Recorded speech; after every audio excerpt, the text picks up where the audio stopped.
তারপরে অনেক কিছু হয়েছে, অনেক জায়গায় যোগাযোগ করে শেষ পর্যন্ত প্রোগ্রামটা কোনো রকম করতে দিয়েছেন। এও বলছেন মাইক লাগাইতে হবে সীমিত, বাহিরে যেন আওয়াজ না যায়, রাত্রে 10টার মধ্যে প্রোগ্রাম শেষ করতে হবে। 10টা সাড়ে 10টা পর্যন্ত মাহফিল যতক্ষণ চলে ততক্ষণ পুলিশের ঘেরাও করা ছিল। আজকে এখানে কোনো পুলিশ নাই। আপনারা রাস্তায় গাড়ি ভাঙছেন কয়টা? রাস্তায় কি অকারেন্স ঘটিয়েছেন? হযরত মাওলানা মামুনুল হক সাহেব এখানে আসবেন। জেল থেকে তিনি বের হওয়ার পরে হঠাৎ একদিন গভীর রাত্রে আমার সঙ্গে সাক্ষাৎ করতে আসছেন। জেল থেকে বের হওয়ার 2-3 দিন পরে রাত্রে বোধ হয় তখন প্রায় 2টা। আসার পরে তাকে নিয়ে এখানে বসলাম, অনেক কথাবার্তা হলো।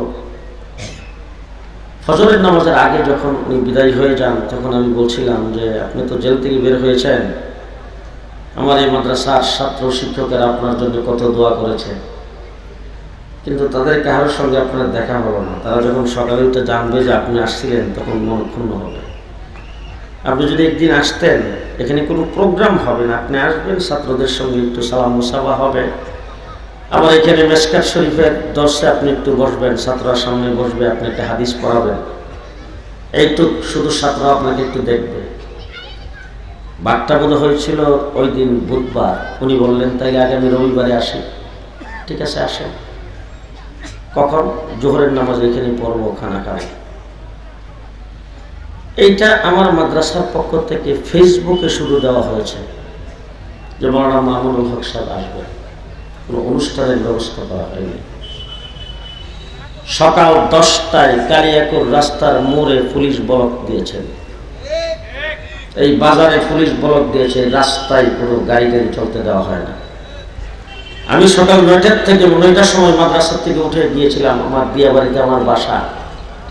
ওই বাসার থেকে আমি 10:30টায় আসতেছি, আমার গাড়ি আটকে বলছেন আপনিও যাইতে পারবেন না। কেন, কি কারণ? বলে না না যেতে পারবেন না। আমার পেছনে আসছেন খালেদ সাইফুল্লাহ ইবি সাহেব, তারও গাড়ি আটকেছে। অটো দিয়া বিরুলিয়া ওলামা পরিষদের কয়েকজন এসে এখানে নামছেন, তারা আমার মাদ্রাসায় আসবেন।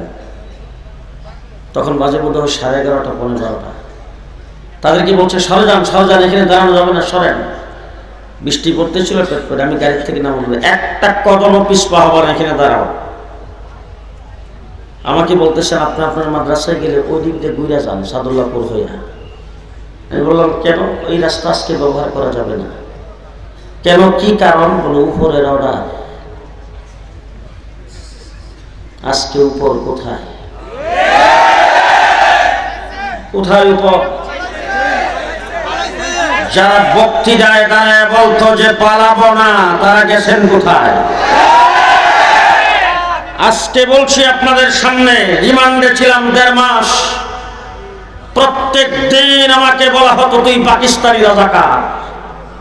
আমার আকাবের দিন ওলামায়ে কেরামের নাম ধরে ধরে বলতো তারা ছিল পাকিস্তানি রাজাকার, তোরা বাংলাদেশের স্বাধীনতা বিরোধী, তোরা পাকিস্তানি রাজাকার। আমরা পাকিস্তানি রাজাকার নই, একদিনের জন্য পাকিস্তান যাই নাই, পাকিস্তানের সাথে আমাদের আলাদা কোনো সম্পর্ক নাই, পাকিস্তানের কোনো ভিসা আমার পাসপোর্টে নাই। তোমরা আমাদেরকে পাকিস্তানি রাজাকার বলেছো, আজকে তোমাদেরকে বলতে চাই তোমরা সবাই ইন্ডিয়ান রাজাকার।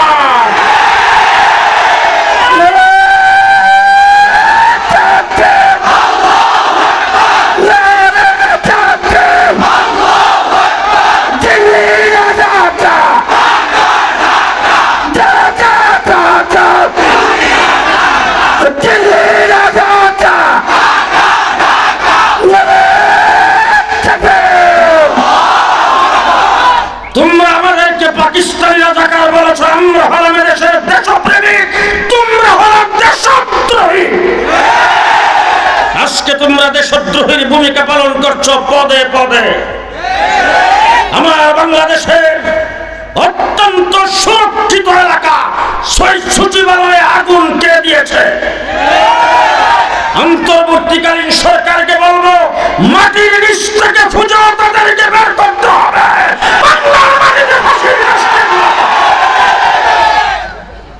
পরিষ্কার ভাষায় বলতে চাই, 15 বছর তোমরা লুণ্ঠনের ইতিহাস কায়েম করেছ।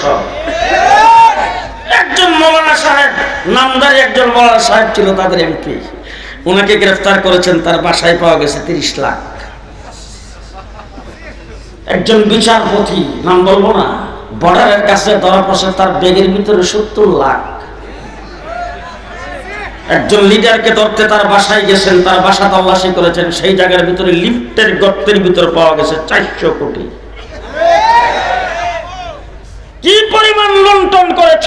তোমার ফিউন 400 কোটি টাকার মালিক, তোমার ছেলে কত কোটি টাকার মালিক, তুমি কত কোটি টাকার মালিক। পরিষ্কার ভাষায় বলতে চাই, অস্ট্রেলিয়া তাকে টাকা দেয় নাই, কানাডা তাকে টাকা দেয় নাই, আমেরিকা তাকে স্থান দেয় নাই, ব্রিটেন ইউরোপ তাকে স্থান দেয় নাই, তাকে কুলে বসায় মোদি প্রমাণ করেছে ভারত বাংলাদেশের বন্ধু নয়, ভারত বাংলাদেশের শত্রু।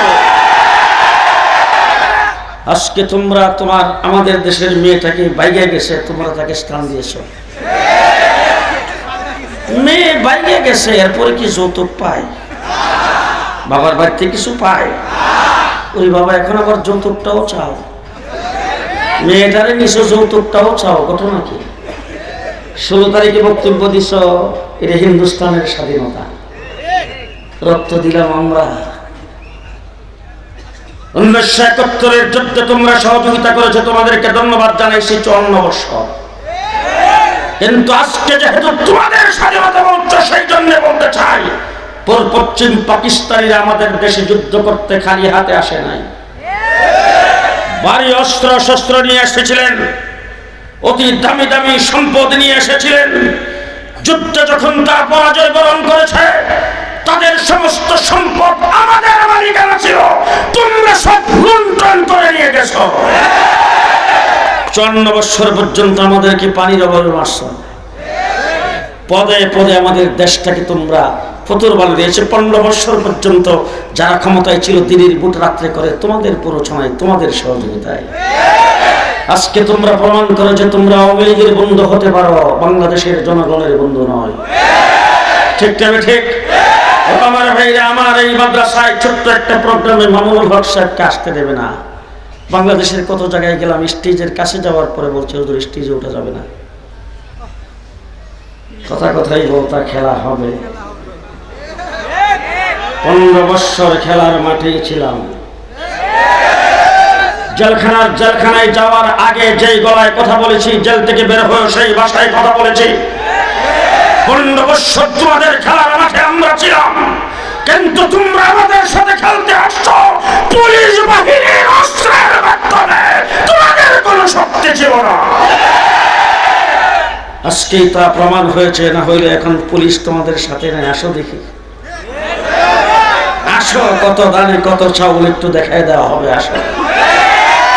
জেলখানার ভিতরে ওলামায়ে কেরাম অনেকেই গ্রেফতার হয়েছিলেন। কাশিমপুর কারাগারে, কেরানীগঞ্জ কারাগারে প্রথম আমাকে যখন 1.5 মাস রিমান্ডের পরে যখন কারাগারে নেওয়া হলো, ঘটনাচক্রে আমি ছিলাম সকলের চাইতে বয়স্ক, আমি সকলের সিনিয়র। সেখানে অনেক ওলামায়ে কেরাম ছিলেন, প্রায় 60-70 জন। কেরানীগঞ্জ কারাগারে আমাকে সন্ধ্যার পরে নিয়েছেন। পরের দিন সকালবেলা খবর হলো আমি আমার রুমে আছি, মাত্র আধা ঘন্টার জন্য তালাটা খোলা হতো, 4:30 থেকে 5টা, নাহলে ফাঁসির সেলে আমাদেরকে আবদ্ধ করে রাখা হয়েছে। ফাঁসির সেল থেকে আমাদেরকে বের হতে দেওয়া হয়নি। আমরা যেই কয়টা রুমের মধ্যে ছিলাম, সেই রুমের বাহিরে একটা লাল ফিতা টানানো ছিল, এখানে লেখা ছিল হেফাজত ওয়ার্ড, প্রবেশ নিষেধ। আমাদেরকে যখন কোর্টে চালান করা হতো, কোর্টে যখন হাজিরা দিতে আনা হতো, তখন হাতে পায়ে কোমরে বেরি লাগিয়ে আনা হতো। আমাদেরকে চুর ডাকাইতের মতো তোমরা ব্যবহার করেছো। আমরা দেশে কোনো চুরি ডাকাতি করি নাই, কিন্তু আজকে আমাদের ভিতরে রক্তক্ষরণ হয়। ইমাম সাহেবেরা যারা গ্রেফতার হয়েছে, তারা যখন ইসলামের কাপড় পরে কোর্টে হাজিরা দিতে আসে, পরিষ্কার ভাষায় বলবো, অন্তর্বর্তীকালীন সরকার তারা হলো দেশের চোর আর ডাকাত। তারা দেশের সম্পদকে লুণ্ঠন করেছেন, তারা হলো খুনি, হাজার হাজার মানুষকে তারা হত্যা করেছে। তারা কেন জামাই আদরে থাকবে? তাদের তো ফাঁসি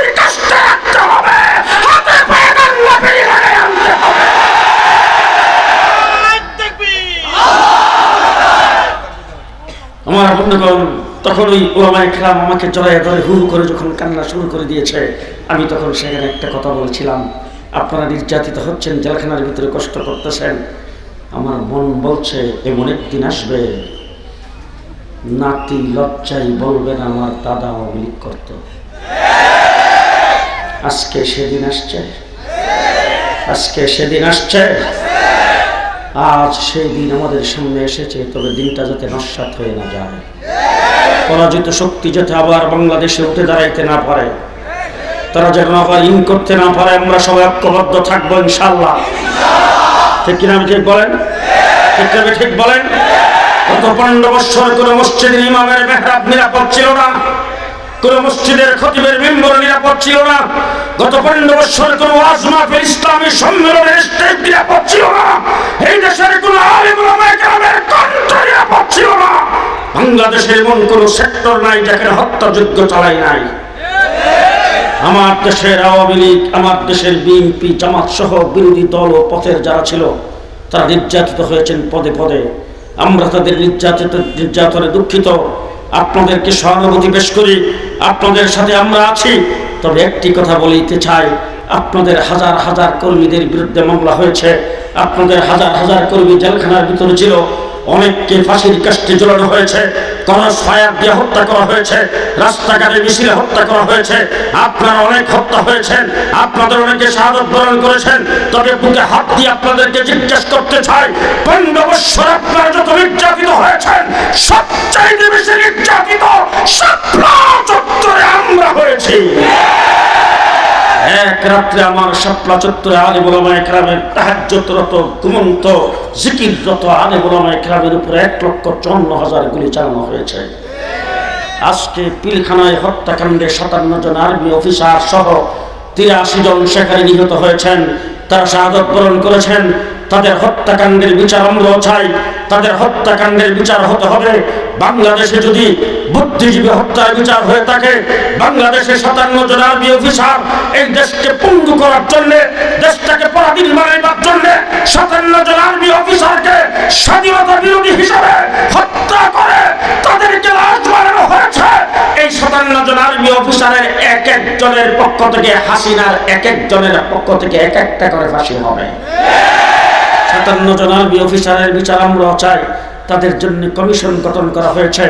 আজকে আমির হেফাজতকে সামনে রেখে আজকের জনসমুদ্রে পরিষ্কার ভাষায় বলতে চাই, অনতি বিলম্বে শাপলা চত্বরের হত্যাকাণ্ডের জন্য কমিশন গঠন করতে হবে, কমিশন গঠন করতে হবে।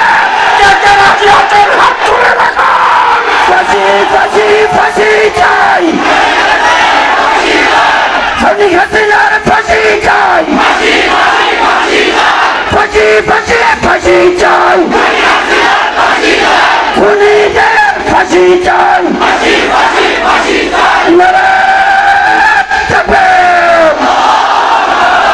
এই দেশ আমার, এই মাটি আমার, এই দেশের জন্য রক্ত আমরা দিয়েছি। ইংরেজের বিরুদ্ধে 250 বছর লড়াই আমরা করেছি। দেশের স্বাধীনতার জন্য রক্ত আমরা প্রথম দিয়েছি। ইংরেজ এই দেশ দখল করেছিল, কোন লিডার, কোন নেতা ইংরেজের বিরুদ্ধে একটা শব্দ বলার সাহস পাই নাই। যদি সাহস করেছেন, একজন আলেম করেছেন, তার নাম শাহ আব্দুল আজিজ মুহাদ্দিসে দেহলভী রাহমাতুল্লাহ। তার এই ফতোয়ার পর থেকে আমরা যুদ্ধ করেছি 250 বছর। 3.5 লক্ষ আলেম ওলামায়ে কেরাম জীবন দিয়েছেন। এই দেশের আলেম ওলামায়ে কেরাম জীবন দিয়ে ইংরেজকে দেশ থেকে ভাগিয়ে দিয়েছেন। ফলশ্রুতিতে দেশটা 2 ভাগে স্বাধীন হয়েছে। আজকে যারা স্বাধীনতার পক্ষ শক্তি বলে স্লোগান দাও, আলেম ওলামায়ে কেরামকে দেখলেই মনে করে রাজাকার, দেখলেই মনে করে তারা স্বাধীনতা বিরোধী, তারা দেশপ্রেমিক না। তাদেরকে বলতে চাই, স্বাধীনতার ইতিহাস তোমরা ভুলাই দিয়েছ। পরিষ্কার ভাষায় বলছি, আমার মাহমুদুল হাসান দেওবন্দি রহমতুল্লাহি আলাইহি, যিনি রেশমি রুমাল আন্দোলন যদি না করতেন তাইলে দেশ স্বাধীন হতো না। ইংরেজ এই দেশ থেকে বিতাড়িত হতো না। আমার মাহমুদ হাসান দেওবন্দিকে বাদ দিয়ে স্বাধীনতার ইতিহাস রচনা হবে না।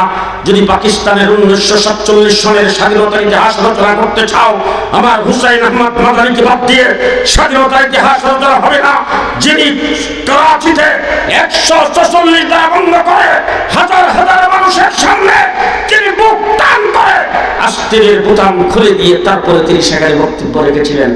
146 ধারা জারি করা হয়েছে, বারবার এলান হচ্ছে আজকের সমাবেশ হবে না। সমাবেশ যিনি পরিচালনা করবেন, যিনি সমাবেশের ঘোষক হবেন, যিনি সমাবেশের সভাপতিত্ব করবেন, দেখা মাত্রই তাকে গুলি করা হবে। হুসাইন আহমদ মাদানী সবাইকে ফাঁক করে লাফ দিয়ে স্টেজে যায় উঠছেন। উইটা তারপরে বুক টান করে আস্তিনের এই সদরিয়ার বোতামগুলি খুলে দিয়ে বুক টান করে বলছেন, আমি এই মাহফিলের সভাপতি, আমি এই স্টেজের পরিচালক। গুলি চতুর্দিক থেকে তখন গুলি করা শুরু করেছেন। একটা গুলিও হুসাইন আহমদ মাদানির গায়ে লাগে নাই। মধ্যখান দিয়ে ভালো করে আপনাদের বলে দিতে চাই, আমি আমার গায়ে কিন্তু সদরিয়া পড়ছি, বোতাম লাগাই নাই। এই যে হুজুর পড়ছে বোতাম লাগাইছে যে, আর হুজুরদের দেখেন বোতাম কিন্তু লাগাই নাই, বোতাম খোলা। হুসাইন আহমদ মাদানী যখন বোতাম খুলে দিয়েছিলেন, এরপর থেকে উনিও বোতাম লাগাই নাই, আমরাও তারপর থেকে বোতাম লাগাই না। এটাকে তোমরা বলছো মুজিব কোট, আসলে এটা মুজিব কোট নয়, এটা উলামা কোট। এটার ইতিহাস ভালো করে মনে রাখবেন। আল্লামা শামসুল ফরিদপুরি রহমতুল্লাহি আলাইহি লালবাগ মাদ্রাসা বরকাটা মাদ্রাসার প্রতিষ্ঠাতা শেখ মুজিবুর রহমান, তার বাড়ি কোঠালীপাড়া। শামসুল ফরিদপুরি সাহেবের বাড়ি হলো গহরডাঙ্গা। পাশাপাশি মুজিবুর রহমান চাইতেন শামসুল ফরিদপুরি সাহেবের সঙ্গে সময়ে সাক্ষাৎ করার জন্য। তিনি সেখানে হঠাৎ করে একদিন গেছেন। শামসুল ফরিদপুরি রহমতুল্লাহি আলাইহি এক কোট গায়ে দিয়ে রাখছেন। হঠাৎ করে যাই দেখে শেখ মুজিব বলতেছেন, হুজুর কোটটা আপনাকে খুব মানাইছে। শেখ মুজিবকে শামসুল ফরিদপুরি বলছেন, তুই দাঁড়াইছে পরে নিজের গায়ের কোটটা খুলে শেখ মুজিবকে পরাইয়া দিয়ে তারপরে বলছেন, তোরেও খুব মানাইছে, এটা তুই লয়ে যা। এই হলো কোটের ইতিহাস। এটা আসলে মুজিব কোট নয়, এটা উলামা কোট। উলামা কোট। তখন থেকে হুসাইন আহমদ মাদানী বোতাম খুলে দিয়েছিলেন। এরপর থেকে উলামায়ে কেরামের বোতাম লাগাই নাই। হুসাইন আহমদ মাদানী যদি লাহোরের কোর্টে দাঁড়ায়া বিচারকের বিরুদ্ধে কথা না বলতেন, দেশ স্বাধীন হতো না। বিচারক তাকে জিজ্ঞেস করেছেন, আপনার নাম কি? হুসাইন আহমদ বলে, হ্যাঁ। আপনার বিরুদ্ধে অভিযোগ হলো আপনি নাকি ইংরেজের মিলিটারিতে ভর্তি হওয়া মুসলমানের সন্তানদের জন্য হারাম ফতোয়া দিয়েছেন। হুসাইন আহমদ মাদানী কাট করে দাঁড়িয়ে বলতেছেন, আগেও ফতোয়া দিছি, এখনো দিচ্ছি, সামনেও দেব। যেই বলছেন আগেও ফতোয়া দিছি, এখনো দিচ্ছি, সামনেও দেব, এই কথা বলার সাথে সাথে হুসাইন আহমদ মাদানী রহমতুল্লাহি আলাইহি পায়ে পড়ে গেছেন। মোহাম্মদ আলী জওহার পায়ে পড়ে বলতেছেন, হযরত ये अदालत है तुरा नबी से बात करे, মুসলমান পর তুরা রহম করে। হযরত ये अदालत है, এটা আদালত, এখানে একটু নরম হয়ে কথা বলেন। হযরত হুসাইন আহমদ মাদানী মোহাম্মদ আলী জওহারকে ধাক্কা দিয়ে সরে বলছেন, হ্যাঁ মোহাম্মদ আলী, আজকে তো ইংরেজের কাঠগড়ায় দাঁড়ায়া আমি আমার ফতোয়া পরিবর্তন করি, হাসরের ময়দানে আল্লাহর দরবারে জবাব দিতে হবে, আল্লাহর নবীর দান শহীদ করার দিনের পরিবর্তন হবে। জোর গলায় যখন তিনি এই কথা বলেছেন, তখন বিচারকের আসন থেকে ডাক দিয়ে বলছেন, মাওলানা সাহেব, আপনি কোন মাটিতে দাঁড়ায় কথা বলেন, কোন জায়গায় দাঁড়ায় কথা বলেন, আপনি কি টের পান? এই কথা বলার সাথে সাথে হুসাইন আহমদ মাদানী কাফনের কাপড় ছিল হাতুড়ির নিচে, টান দিয়া কাফনের কাপড় খুলে উপরের দিকে উত্তোলন করে ডাক দিয়ে বলছেন, হে ইংরেজের চালা বিচারক, ভালো করে দেখে রাখ আর ভালো করে শুনে রাখ, আমি তোর আদালতে দাঁড়াইছি কাফনের কাপড় সাথে নিয়ে। লাহোরের কোন একজন ব্যক্তির 5টি টাকা খরচ হবে না আমার ফাঁসির কাস্টে জড়াইলে, আমাকে শুলিতে চড়াইলে দাফন করতে। আমি কাফনের কাপড় নিয়ে এসেছি, আইন তোর হাতে, কলম তোর হাতে, আমাকে তুই ফাঁসির কাস্টে জড়াইতে পারস, শুলিতে চড়াইতে পারস। যারা ফাঁসির মঞ্চে যায় হুসাইন আহমদ মাদানী বলবে, ইংরেজের মিলিটারিতে ভর্তি হওয়া হারাম, ইংরেজের বিরুদ্ধে যুদ্ধ করা ফরজ। পরিষ্কার ভাষায় বলতে চাই, পাকিস্তান স্বাধীন হয়েছে, কায়েদ আজম মোহাম্মদ আলী জিন্নাহ নেতৃত্ব দিয়েছেন। কায়েদে আজম মোহাম্মদ আলী জিন্নাহকে যদি হাকিমুল উম্মত আশরাফ আলী থানভী সমর্থন না দিতেন, আর তার সুযোগ্য শাগরিদ জাফর আহমদ উসমানী আর শিবকুর আহমদ উসমানীকে যদি কায়েদে আজম মোহাম্মদ আলীর সাথে না লাগাইতেন, দেশ স্বাধীন হতো না। সর্বপ্রথম 1947-এর স্বাধীনতায় দেশের স্বাধীনতার পতাকা উত্তোলন করেছেন পশ্চিম পাকিস্তানে হযরতে জাফর আহমদ শিবকুর আহমদ উসমানী, পূর্ব পাকিস্তানে হযরতে জাফর আহমদ উসমানী। সর্বপ্রথম পতাকা উত্তোলন করেছি আমরা। সর্বপ্রথম পাকিস্তানের যে অ্যাসেম্বলি হয়েছে, সংসদ হয়েছে, সেই সংসদের সর্বপ্রথম সভাপতিত্ব করেছেন হযরতে জাফর আহমদ উসমানী রাহমাতুল্লাহি আলাইহি। ইতিহাস আমাদেরকে ভুলাইয়া দাও। জেলখানার ভিতরে যাওয়ার পরে আমরা বললাম যে কিছু বই পুস্তক আমাদেরকে দেন, পড়ি। নিয়ে গেল একদিন লাইব্রেরিতে, যাইয়া তালাশ করে দেখলাম শেখ মুজিবের লেখা ছাড়া কোনো বই নেই।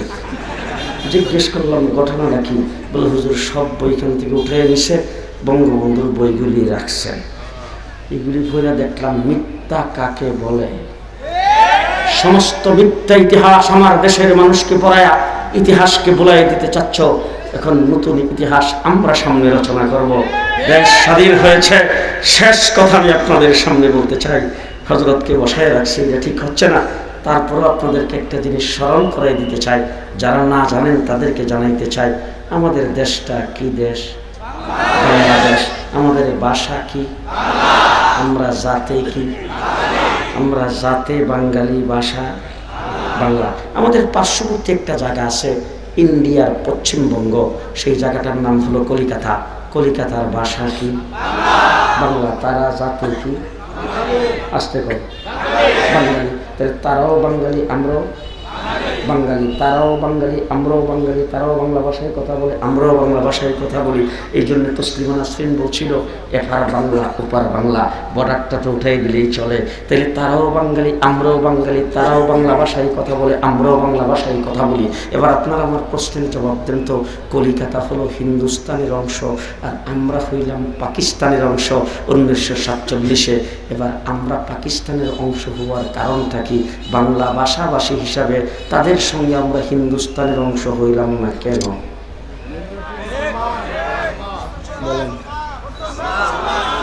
আমরা মুসলিম অধ্যুষিত হিসাবে, মেজরিটি মুসলমান হিসাবে আমরা পাকিস্তানের অংশ হয়েছিলাম। ঠিক না ঠিক? আমাদের পরিচয় হলো আমরা মুসলমান। কথা আসতে বলেন, মানুষের যেন না শুনে। আমাদের পরিচয় আমরা মুসলমান।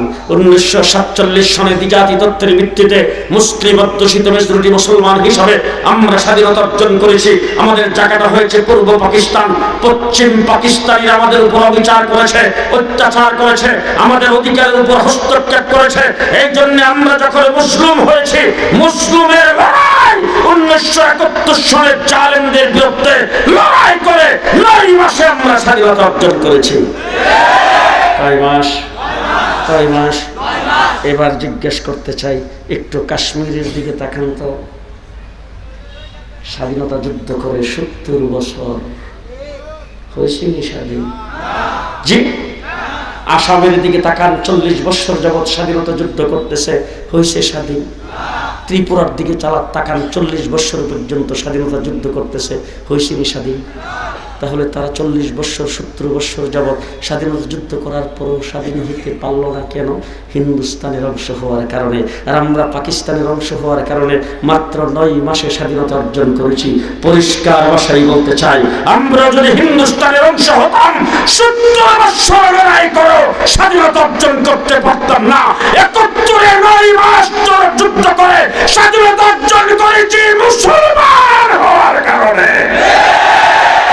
স্বাধীনতার মূলে আসতে পেরেছি। স্বাধীনতার মূলে আমরা মুসলমান। কথা আসতে কর। স্বাধীনতার মূলে আমরা মুসলমান।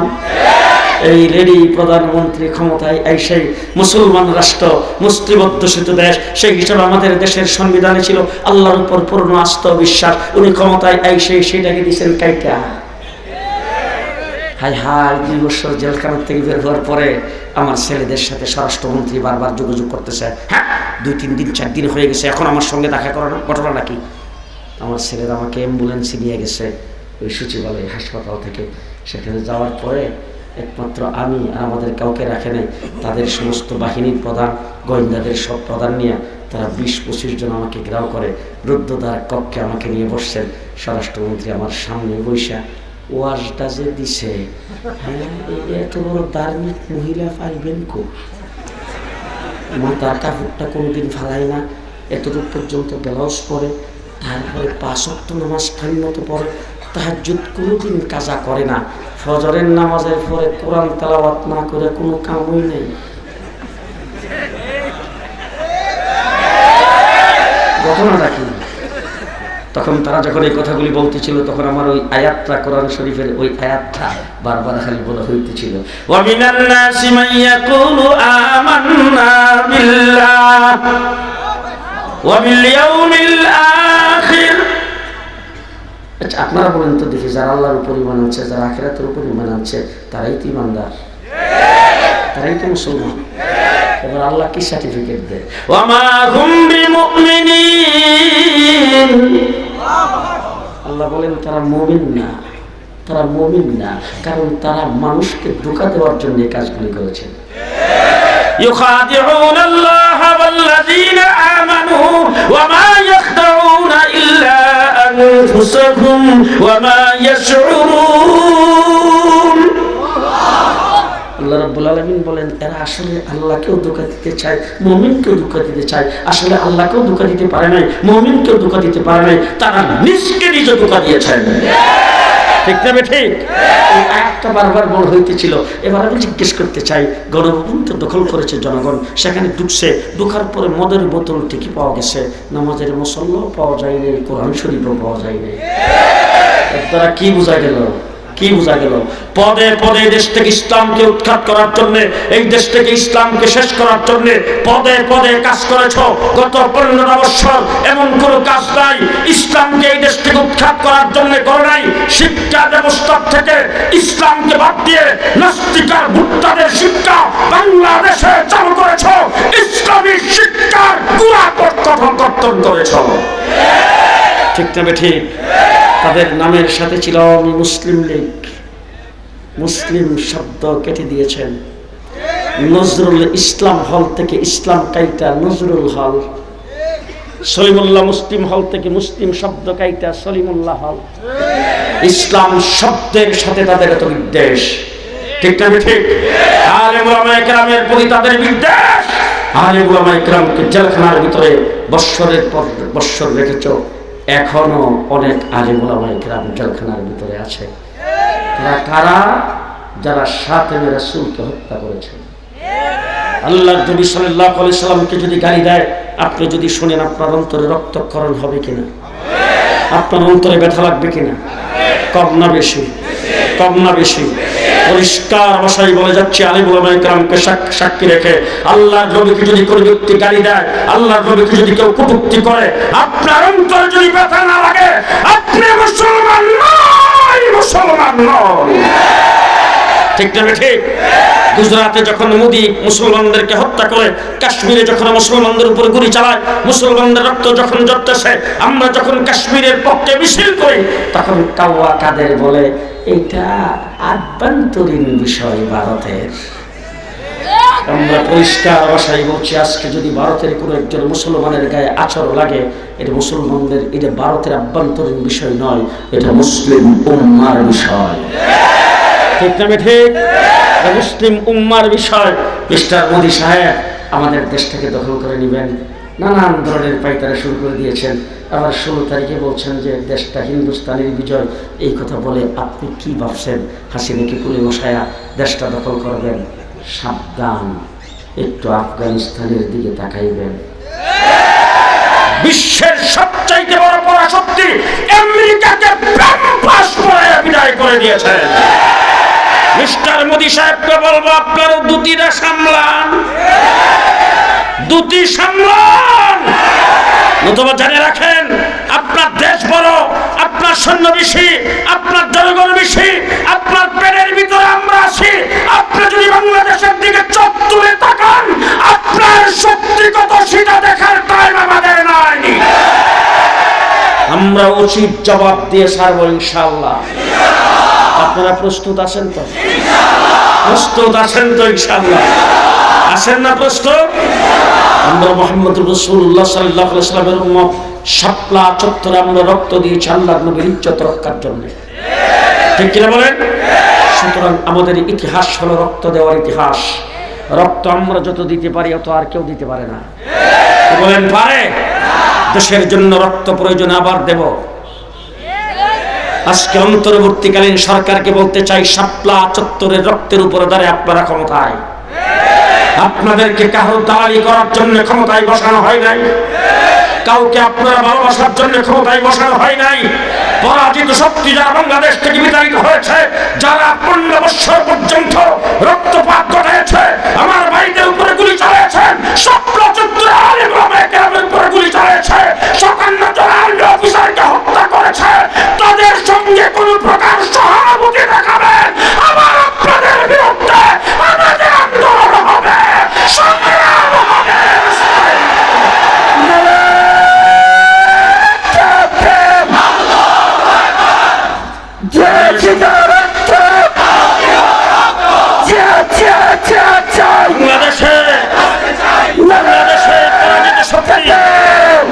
বাংলার মাটিতে আসতে পারবে না।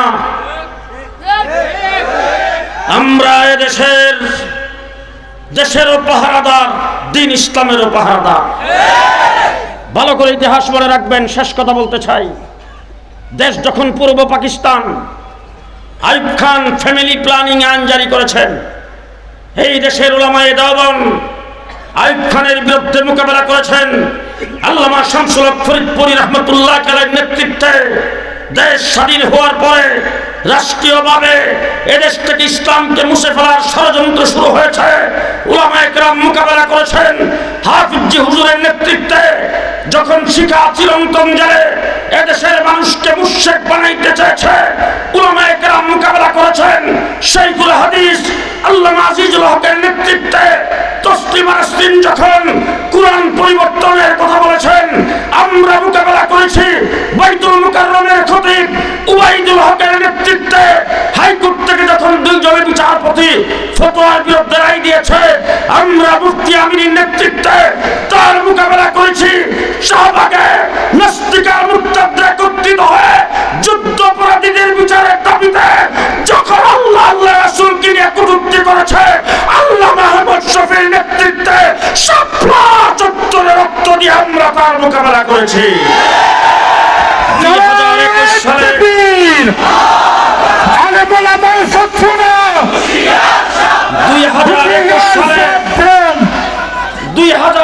সালে বাবার মূর্তি স্থাপন করে দেশকে মূর্তির রাজত্বে পরিণত করতে চেয়েছ। আমরা একটা মূর্তির বিরুদ্ধে কথা বলেছিলাম, আর কথাটা এমন সুন্দর করে বলছি, মাননীয় প্রধানমন্ত্রী আপনি আপনার বাবার মূর্তিটা যে লাগাইবেন, এটার মাথায় বইয়া কাকে যখন পায়খানা করব তখন আপনি কি করবেন? সুতরাং এখানে পশু পাখি এদের মাথায় বসে পায়খানা করবে। সুতরাং আমরা আপনার বাবাকে ইজ্জত আর সম্মান দিতে চাই, তার নেতৃত্বে দেশ স্বাধীন হয়েছে, এই জন্য মূর্তির আপনি লাগায়েন না। এরপরে বৎসরের পর বৎসর এই কথা বলার কারণে, মূর্তির বিরোধিতা করার কারণে আমাদেরকে জেলখানায় ঢুকিয়ে ফেললেন। গত 5ই আগস্টের 11টা 11:30টায় আপনি পদত্যাগ করেছেন। 1 ঘন্টার ভিতরে আপনার বাবার সব মূর্তি বাংলাদেশ থেকে বিদায় হয়েছে, ঠিক না ঠিক? কাগজে কলমে সাংবিধানিকভাবে আইন করে প্রত্যেক অফিস আদালতে সব জায়গায় আপনার বাবার ছবি টানাইবার ব্যবস্থা করেছিলেন, একটাও নাই, ঠিক কিনা বলেন? এমন ভাবে মূর্তি ভাঙছে, হাই হাই, টেলিভিশনে দেখেছি, সামনাসামনি দেখিনি। মূর্তি তো ভাঙছেই, এবার জুতার গলাও মালাই দিছে, জুতার মালাও গলায় দিছে, দিয়া তারপরে ভাঙছে। এক মূর্তির মধ্যে দেখলাম একটা বাচ্চাকে যেন উপরে আলগি দিয়ে বসাই দিছে মাথায়, হে মাথার মধ্যে বই পেশাব করতেছে। হায় হায়, মূর্তির রাজত্বে যখন পরিণত করতে চেয়েছে জুনায়েদ বাবনগরের নেতৃত্বে 2021 আমরাই মোকাবেলা করেছি। কোঠা বিরোধী আন্দোলনে ছাত্ররা যখন নামছে, তাদের বুক বরাবর যখন গুলি চালানো হয়েছে, তারা যখন শহীদ হইতে শুরু করেছেন, আমার কওমি মাদ্রাসার ছাত্র একজনে করে বসে থাকে নাই, সবাই রাস্তায় নেমেছেন, 84 জন জীবন দিয়েছে। সুতরাং রক্ত দিয়েছি আমরা। সামনে বাংলাদেশের সংবিধান প্রণয়ন হবে, ইসলাম ভিত্তিক সংবিধান হতে হবে। শিক্ষানীতি প্রণয়ন হবে, ইসলাম ভিত্তিক শিক্ষানীতি হতে হবে, বাংলাদেশ হবে ইসলামের দেশ। পরিষ্কার ভাষায় বলতে চাই, আজকে দেশটা 54 বছর হয়েছে, স্বাধীন হয়েছে। শেখ মুজিব ভাই সেই ঘোষণা দিয়েছেন, আমার সোনার বাংলা আমি তোমায় ভালোবাসি। আপনারা যারা এখানে এসেছেন দেখছেন কিনা জানি না, আমি দেখছি 1974-এ একজনে বমি করছে, আরেকজনে খাইছে। রাস্তার কিনারে কুসুর ডুবা একটাও নাই, সব শেষ। হা হা। কিছুদিন পরে আরেকজন এসে বলল সবুজ বাংলা, এরপরে আসছেন আরেকজন এসে বললেন নতুন বাংলা। লেডি প্রধানমন্ত্রী ক্ষমতায় এসে মডার্ন বাংলাদেশ, কিছুদিন পরে আধুনিক বাংলাদেশ, এরপরে ডিজিটাল বাংলাদেশ। পদ্মা সেতু উদ্বোধনের সময় ঘোষণা দিয়েছেন স্মার্ট বাংলাদেশ। কি বাংলাদেশ? জি, এবার জুলাই আগস্টের আন্দোলনে যেই দেশ নতুন করে স্বাধীন হয়েছে, এই দেশ আগামীতে হবে ইসলামের বাংলাদেশ, ইসলামের বাংলাদেশ। কে কে রাজি আছেন দুই হাত উঠায় বলেন।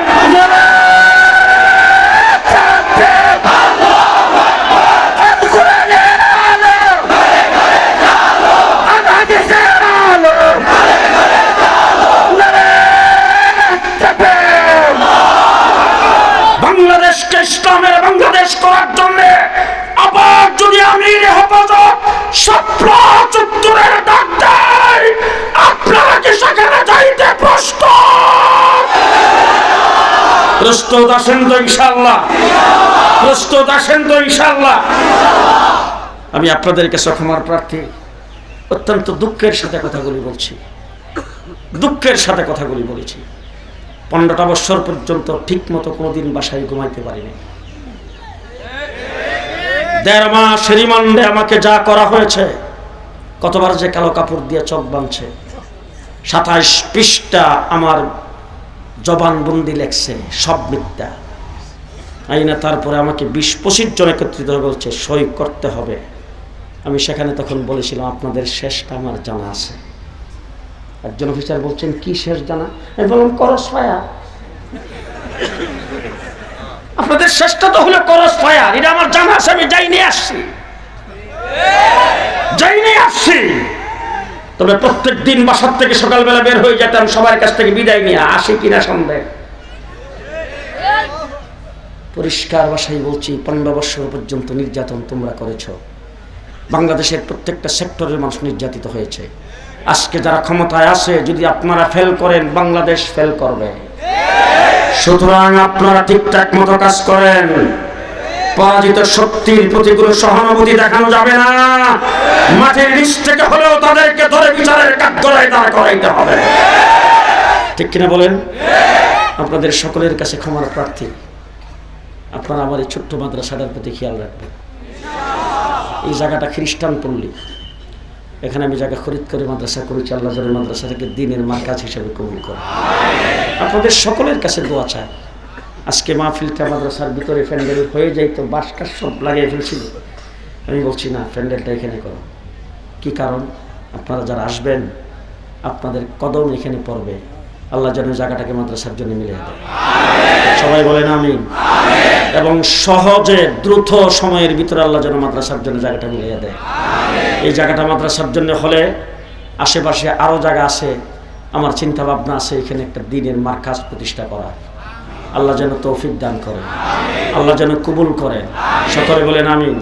আমি শুধুমাত্র আমির হেফাজত এই বয়সে, এই বৃদ্ধ বয়সে ওনাকে কষ্ট দিয়েছি শুধু দুয়ার জন্য। আমি ওনাকে বলছি হুজুর আপনার বয়ান করতে হবে না, ওনার লিখিত বক্তব্য আছে, লিখিত বক্তব্য এখন আপনাদের সামনে পাঠ করে খোলানো হবে, শোনানো হবে। এরপরে মাইক ওনার সামনে দেওয়া হবে, ওনার মর্জি।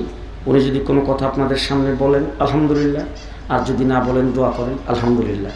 উনি অত্যন্ত কষ্ট করে আসছেন, আমি ওনার কাছে ক্ষমার প্রার্থী। এই কথাগুলি দুঃখের সাথে আপনাদের সামনে বলেছি। আরও অনেক কথা আছে অব্যক্ত, সেইগুলি বলবো ইনশাল্লাহ সময় আসলে। আমার বন্ধুগণ, এই দেশ আমার, এই মাটি আমার, দেশ আমার, এই মাটি আমার। আজকে পরিষ্কার ভাষায় বলছি, বাংলাদেশে যখন সর্বপ্রথম তাবলিগ জামাত আসে, আল্লামা শামসুল হক ফরিদপুরি রহমতুল্লাহি আলাইহি, ব্রাহ্মণবাড়িয়ার ফখরে বাংলা রহমতুল্লাহি আলাইহি, হযরত হাফিজ হুজুর রহমতুল্লাহি আলাইহি পরামর্শক্রমে হযরত মাওলানা আব্দুল আজিজ সাহেবকে তাবলিগ জামাতের প্রথম আমির নির্বাচন করেন। এরপর থেকে উলামায়ে কেরাম তাবলিগ জামাতের পেছনে কাজ করেছেন, কাজ করে তাবলিগ জামাতকে উঠিয়েছেন বিশ্বের তাবলিগের মার্কাজ। যদিও নিজামুদ্দিন, কিন্তু অঘোষিত মার্কাজ হলো বাংলাদেশ, কারণ বিশ্ব ইজতেমা বাংলাদেশে অনুষ্ঠিত হয়। সেই জায়গার ভিতরে তাবলিগ কোন জায়গায় সাদ সাহেব কি বলল ভারতে বৈশা, আমার বাংলাদেশে যারা সাদ সাহেবের কথায় নাচানাচি করে তাদেরকে বলতে চাই, ফিরে আসো তোমরা। সাদ সাহেব আমাদের জন্য আইডল নয়, তাকে আমরা অনুসরণ করতে চাই না। আমরা বাংলাদেশে সকল ঐক্যবদ্ধ হয়ে তাবলিগ করতে চাই। ঠিক না ঠিক? যেই ব্যক্তি ফতোয়া দিয়েছেন কোরআন শরীফ না বুঝা পড়লে ওয়াজিব তরকের গুনাহ, তিনি বলছেন মুহাম্মদুর রাসূলুল্লাহ সাল্লাল্লাহু আলাইহি ওয়াসাল্লাম ভুল করেছেন। হযরতে আম্মাজান আয়েশা সিদ্দিকা, হযরতে এই জয়নব রাদিয়াল্লাহু তাআলা আনহুর বিয়ের সময় হুজুর আকরাম সাল্লাল্লাহু আলাইহি সাল্লাম খিজুরের পরিবর্তে গোশত আর রুটি দিয়ে উলিমা করছিলেন, এই জন্য নাকি উনি মহাভুল করেছেন। নাউজুবিল্লাহ। আর আসতে কয়ে মাসে যেমন না শুনে, আশ্চর্য কাণ্ড। হ্যাঁ, আপনাদের কাছে ক্যামেরাওয়ালা মোবাইল নাই তো? আমার শেখ ও মুর্শিদ বাংলাদেশের সর্বস্তরের মুসলিম জনতার আধ্যাত্মিক রাহবর, হাজার হাজার উলামায়ে কেরাম, শাইখুল হাদিস, শাইখুত তাফসীর, মুফতিয়ানে কেরাম যার মুরিদ, এবং যিনি গোটা বাংলাদেশের উলামায়ে কেরামের দিক নির্দেশক হযরত মিজানুর রহমান চৌধুরী শাইখে দাওনা দামাত বারাকাতুহুম বারাকাল্লাহু ফি হায়াতি, আল্লাহ ওনাকে সুস্থতার সাথে নেক হায়াত দান করুন। আমাকে, আমি কালকে কথা বলছি রাত্রের বেলা, বলছিলেন শরীর খুব অসুস্থ, আর অনেকগুলি প্রোগ্রাম আছে, এবং বলছিলেন না আসতে চলে না। আমি বললাম যে হযরত একটু কদম দিয়ে দোয়া করে যাবে, এত রাত্রে উনি এখানে উপস্থিত হয়েছে। আমরা শুধু দোয়া চাই, শুধু দোয়া চাই। ক্যামেরাওয়ালা মোবাইল আছে তো? হ্যাঁ, আমার পকেটে আছে কিনা? আমি একটু আগে নামাজ পড়ে আইছি, পকেটে মোবাইলটা ছিল, আমার নামাজ হয়েছে না? হ্যাঁ, মাওলানা সাদ সাহেব বলছেন ক্যামেরাওয়ালা মোবাইল পকেটে রেখে নামাজ পড়ে নামাজ হবে না। আজগুবি ফতোয়া। এই সব দেওয়ার কারণে গত 2017 সালে আল্লামা আহমদ শফি রাহমাতুল্লাহ আলাইহির নেতৃত্বে বাংলাদেশের সর্বস্তর উলামায়ে কেরাম একত্রিত হয়ে বলছেন সাদিয়ানি তাবলিগ বাংলাদেশে চলবে না। 2018 সালের জুলাই মাসের 1 তারিখে শাপলা চত্বরে সেই টঙ্গীর মাঠে তোমরা রক্ত ঝরাইছ। 2013 সালে শাপলা চত্বরে শেষ রাত্রের বেলা পরাজিত শক্তি যেই রক্ত ঝরাইছিল, 2024 সালের সেই 17 ডিসেম্বর দিবাগত রাত্রে তোমরা টঙ্গীর মাঠে এই কায়দায় রক্ত ঝরাইছ। সুতরাং তোমরা আওয়ামী লীগের দূষর, তোমরা ভারতের দালাল, রয়ের এজেন্ট। পরিষ্কার ধন্যবাদ জানাই বর্তমান অন্তর্বর্তীকালীন সরকার সিদ্ধান্ত ঘোষণা করেছেন কাকরাইল মসজিদে তারা ঢুকতে পারবে না। শুরায়ে নিজাম উলামায়ে কেরামের পরামর্শ যে তাবলিগ চলে, সেই তাবলিগের নিয়ন্ত্রণে কাকরাইল মসজিদ থাকবে। আপনারা কাকরাইল মসজিদে যাবেন। আগামী 31 জানুয়ারি 1-2 ফেব্রুয়ারি টঙ্গীতে বিশ্ব ইজতেমা অনুষ্ঠিত হবে। আপনারা থাকবেন না তো? ইজতেমা বাংলাদেশে একটাই হবে, উলামায়ে কেরামের নেতৃত্বে। যেই মাঠে তারা রক্ত ঝরিয়েছেন, এই মাঠে তাদের ইজতেমা করার প্রশ্নই আসে না। ঠিক কিনা বলেন? যারা হত্যাযজ্ঞ চালিয়েছেন, রক্ত ঝরিয়েছেন, তারা সন্ত্রাসী। আসতে বলেন। যদি ছাত্রলীগকে সন্ত্রাসের দায়ে, ছাত্রলীগকে যদি নিষিদ্ধ করা হয়, সাদিয়ানি গ্রুপকে বাংলাদেশে নিষিদ্ধ ঘোষণা করতে হবে। রাজি আছেন? রাজি আছেন? আল্লাহ কবুল করুক। সবাই বলেন আমিন। আমির হেফাজতের লিখিত বক্তব্য পরে শোনাবেন, এরপরে আমির হেফাজত আপনাদের সামনে বক্তব্য রাখবেন।